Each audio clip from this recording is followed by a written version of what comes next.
Hello there. My name is Remy Okubanjo, and welcome to the Esthio Exchange. So we will be continuing with the series on the woman in the Bible in honor of Women's History Month in March 2026. We have three characters in today's story, but it centers around the story of Esther. But we can't talk about Esther without talking about Vashti, because there would be no Esther really without Vashti. And also another character, female character that many actually overlook as well, is a character called Zeresh. And we will talk a bit more about these three different women in this story. My goal in sharing this story is not to pit one character against the other and term one character good, another evil. No, my goal really is to showcase all of these characters and see what we can learn or aspire to be like in all of these characters. Some of us probably have some of Vashti in us, if we're being honest, and some of us probably have some of Zeresh in us. Some of us maybe, even actually look down on Esther or hate on Esther, and, maybe we'll get some conviction as to why we should actually aspire to be like Esther. But yes. So to give some context on what the story of Esther is, the context is that the Israelites, the Jews, were in exile in, I believe, the Empire of Persia. And there was a certain king called Ahasuerus, who was the king at that time. And he had a wife called Vashti. She was the queen at that point in time. And the story of Esther kicked off with the king throwing a banquet, a big banquet. Where he had his officials and, the who's the who, in the empire attending this banquet. But interestingly, his queen, his wife, Vashti, also was having her own banquet concurrently, where she invited a group of women to attend. And during this banquet, she was summoned by one of the king's officials to come attend to the king, because the king wanted to show off his wife. The scripture actually says because she was beautiful. And I was like, wow, she must be really beautiful. And then interestingly, when you look into the meaning of Vashti, it actually means beautiful. And I'm actually doing a lot of looking at the meanings of these names and to see how it relates to the story. So Vashti means beautiful, Esther means star, and Zeresh means gold. And we'll talk a bit more as to how our names actually are quite important. But yeah, anyway, so Vashti, the beautiful one, the king wanted to show her off to his officials. And I mean, many of us can probably empathize with Vashti and say, wow, that's a bit like objectifying. There might be different thoughts around that. But Vashti's response was not what anyone would expect as a response to the king. He was the king of the most powerful empire at that point in time. And she told him no. She told his official to go back to the king and to tell him that she would not be coming to his banquet. She took a stand. And of course, when this was shared with the king, you can imagine the level of embarrassment, and his officials were there. And they immediately started to psych him up and say, there's no way you can accept this. Once Vashti has done this, you can just imagine what's going to happen in our households and every other household, because every woman would think they can tell their husband no. And it became this whole thing, and I'm sure many women would be like, Vashti, more power to you. You took a stand against getting objectified, So the king did not take it lightly. And before you know it, he was being convinced by all his officials that were present to put out a decree that he's looking for a new queen, right? And that Vashti will no longer be queen. The search for this new queen began. So they rallied all the virgins, including the Jewish virgins, every virgin that was, that was existent, beautiful virgins, not just any virgins. That is where Esther comes in. A quick background of Esther: we're told that Esther was orphaned and was being raised by her uncle called Mordecai. So her name was previously Adasha before she became Esther. And her uncle did tell her not to reveal a true identity, as being the fact that she was Jewish, which was quite interesting. And one thing that reading through the text about Esther that was mentioned quite frequently was that she listened when people told her things. Uncle Mordecai told her not to reveal identity. She complied.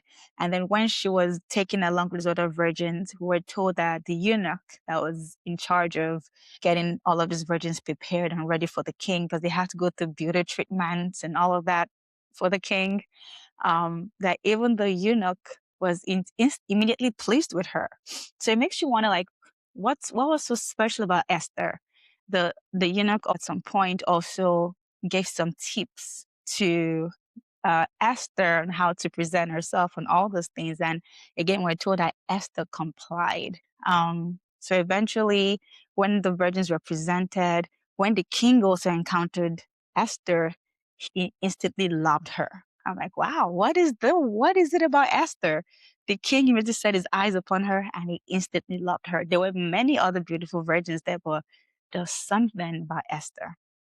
Anyways, she becomes queen, taking the place of Vashti.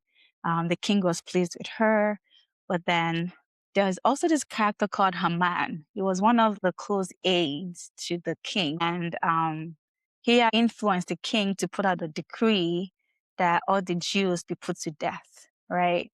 And even prior to that, um, okay, maybe at some point in time as well, there was a plot to actually kill the king by poisoning his food. And Mordecai, Esther's uncle, got wind of this. And he ended up telling Esther to relay the news, to, share that news. And because of that, the king was saved and he didn't have to die. And Esther ensured that it was written in the Chronicles that Mordecai was the one that saved the king's life. It was written down, but nobody paid attention to it at that point in time. And her man also had a wife, and her name was Zeresh. And Zeresh means gold. And the only time Zeresh was mentioned was the fact that Zeresh and her man's friends advised him to go to do certain things. When Haman finally, influenced the king to put out a decree to kill all the Israelites, at some point in time, he also started targeting Mordecai specifically. And Zeresh, along with Haman's friend, did tell him to ensure that he built up gallows for the execution of Mordecai. So she, along with Haman's friend, advised him to create a structure that would be used in the murder of Mordecai. So that's Zeresh's part in all of the story. So back to the decree that was sent out to kill the Jews. All the Jews were scared for their lives. Mordecai sent a message to Esther saying, hey, you're not queen. Nobody knows you're Jewish. But hey, your people are about to be killed. Whether you die, whether you agree or not, right? But you need to do something. And he said, maybe you were put in this position for such a time as this. And of course, Esther was bothered in her spirit. She wasn't quick to say, of course, I'm going to go to the king, because then in those times, nobody could just go to the king without being called for. Like, it was pretty much you looking to be killed. You could not go to the king unless you were summoned. So it's, again, back to Vashti's response. The fact that the king summoned Vashti and she didn't respond, that's like a big no-no. But then again, nobody should go to a king without being summoned. And that was what Mordecai was asking of Esther. So imagine the predicament. She just got into this position of being queen, probably beginning to enjoy it, and now she has to, make this decision whether to die now or not. But eventually, she consulted with God, she prayed, and she mobilized all the Jewish people to fast for 3 days and 3 nights. And she said, after we fast, I'll go to the king, and if I die, I die. I was like, wow, okay, Esther, because people see Esther like this meek, very compliant. But she said, if I die, I die. So they prayed, they fasted, and Esther went to the king. We're told that she stood in his inner court. She stood. So Esther did take a stand, but she took a different stand compared to Vashti. So she stood in the inner court and she waited for the king. So she didn't just go in and just walked up to the king and said, "Hey, by the way, king, you have to do this for me." No. She stood in the inner courts and then she still waited. Even though she was in the presence of the king, she still followed the protocols by waiting to be summoned by the king. That's important. And the king did summon her and he asked her what she needed. And she didn't immediately say, "Oh, I want you to rescue all the Jewish people." No. She actually said, "I would like to invite you to a banquet." She had a whole strategy. She didn't just go and talk and say, "Hey, by the way, my people are getting killed. I'm Jewish. This is my story." She invited him to a banquet. To cut the story short, her man ended up being killed. He ended up being executed. Mordecai was eventually appointed to a really top official as well. He was rewarded for saving the king's life. The Jewish people were free to have all their feasts and celebrate. And then the king actually gave Esther and Mordecai the liberty to put out whatever decree they wanted to. And of course, it was all in the favor of the Jewish people and the killing of their enemies. But even more interesting to me was that a man had 10 sons, and of course, they were killed because they were all in on all of this. So Zeresh lost her sons. But what was even more interesting was that even after they had been killed, Esther insisted that those dead sons be put to the gallows. So she really ensured that the work was finished. Like she really ensured the mission was accomplished. And I say all that again to say that Esther kept her eyes on the prize. There were many occasions during the banquet, and I think even when she went to meet the king the first time in the inner court, he offered her half the kingdom. Yeah, the first time she actually went to him, because he loved Esther so much, he offered her half the kingdom. Like, listen to that. Like, Persia was the most powerful empire at that point in time. He offered her half the kingdom, and she wasn't quick to say yes. She didn't even say yes. She actually never said yes because she kept her mind on the goal, which was to get her people freed, ensure that our people didn't get killed. But instead, she had so much patience. She played the long game, even inviting her man. She didn't have one banquet. I think she had at least two banquets, and she invited these enemies to the table alongside the king on those two occasions before she finally revealed everything.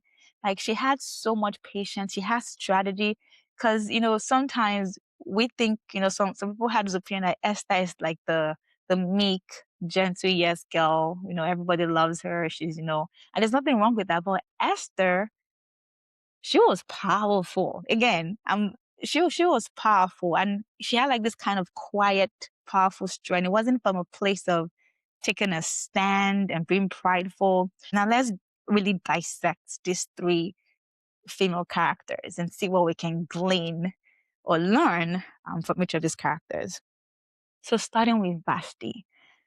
Vashti was beautiful and she knew it. She knew she had influence and power, at least with women. And when the king summoned her so that he could show off his wife, being the queen, would have done nothing for it. He would just go say, "Hi, everyone. Thanks for coming."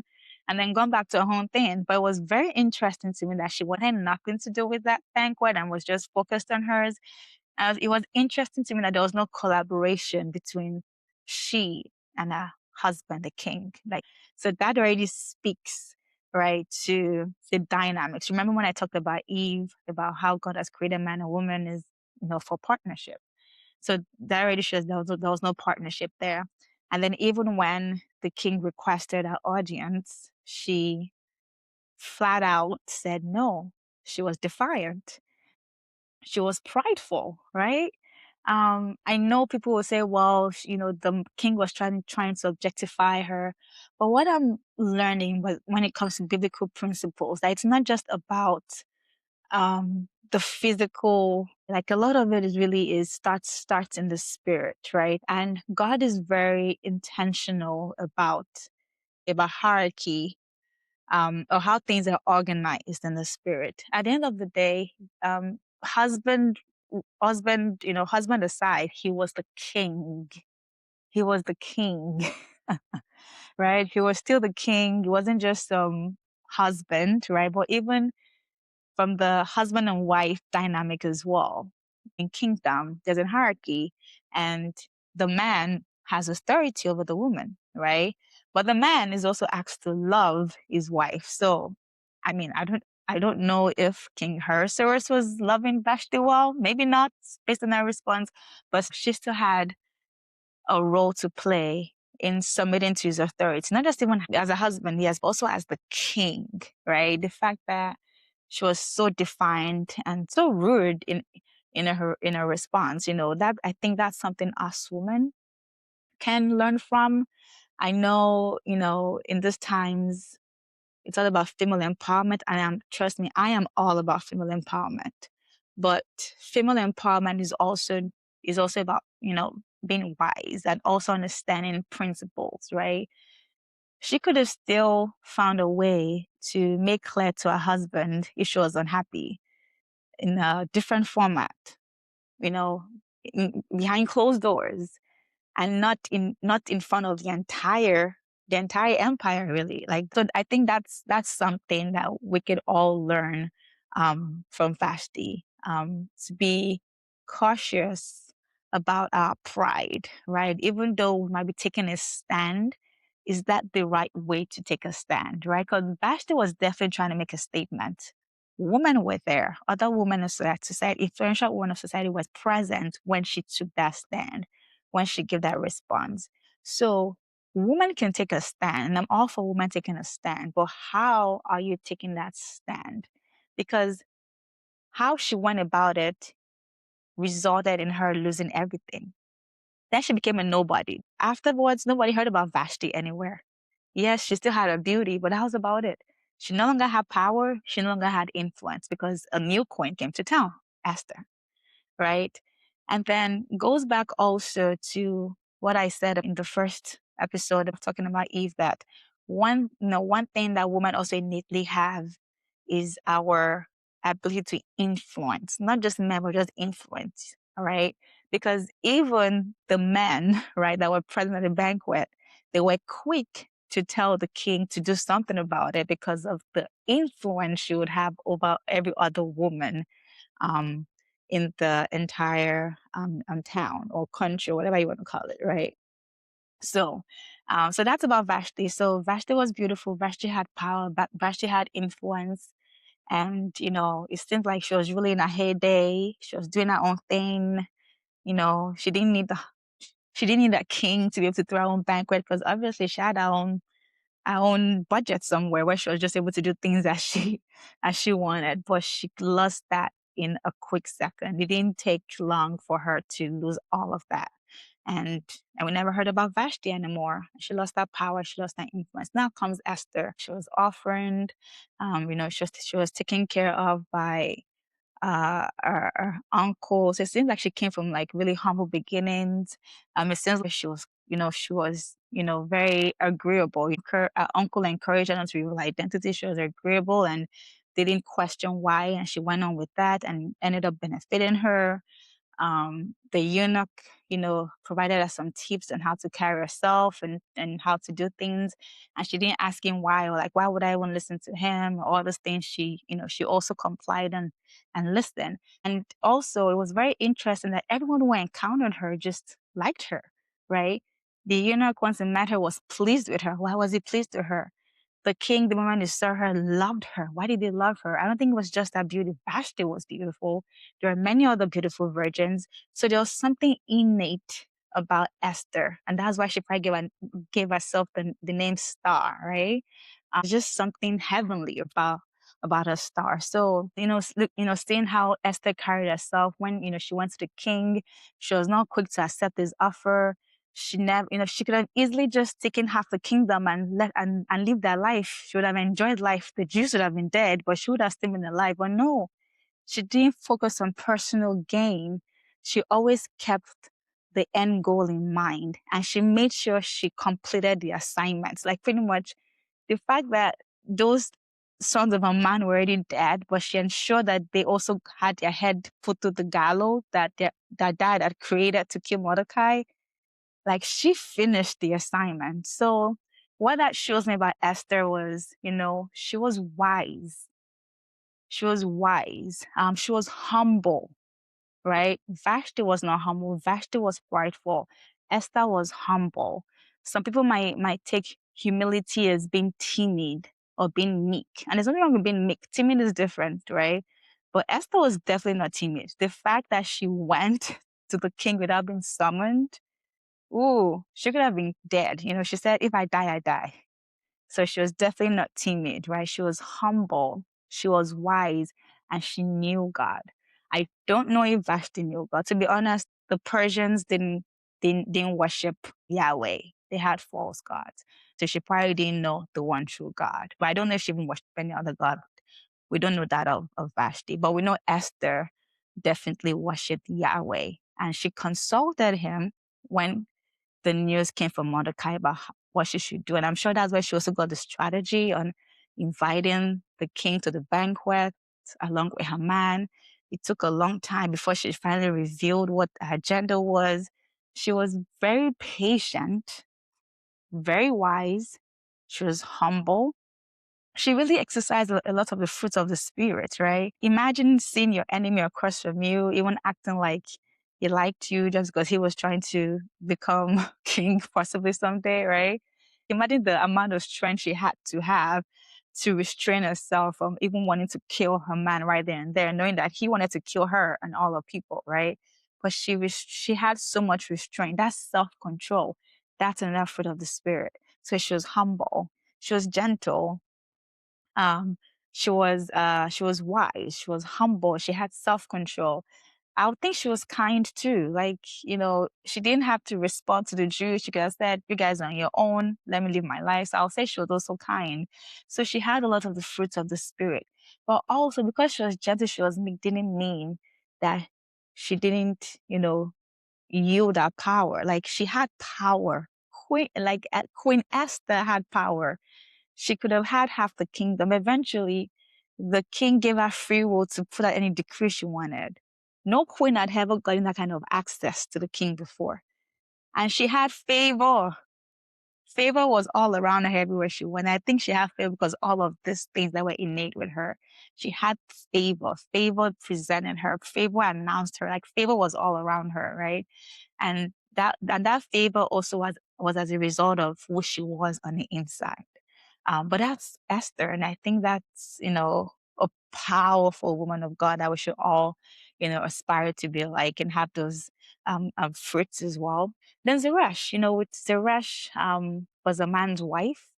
Her husband treasured a counsel, but the thing was that a counsel was always in the line of the counsel of the masses.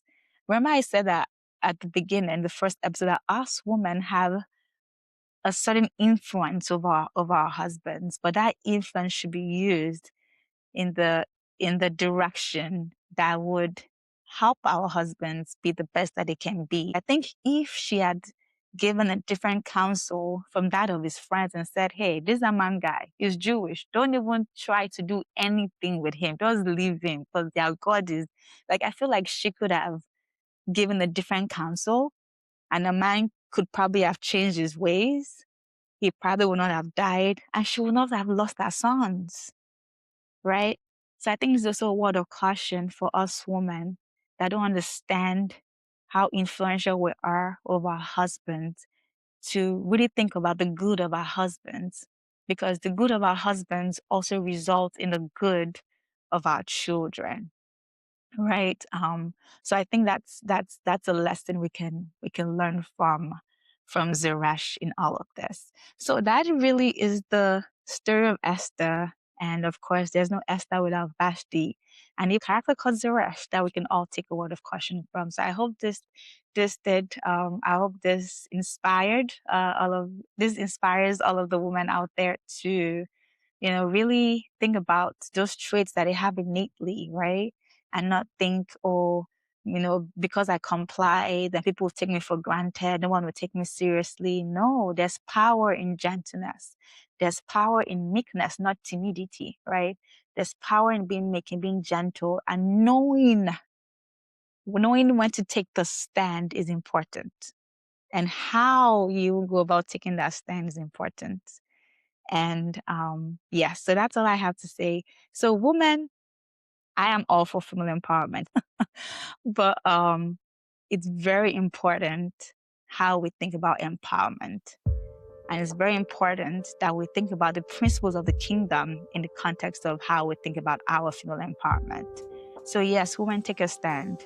Take a stand against not being paid equally as, our male counterparts. Take a stand against, not having maternity leave benefits. Take a stand on, against the young female child abuse and all those things. Yes, take a stand.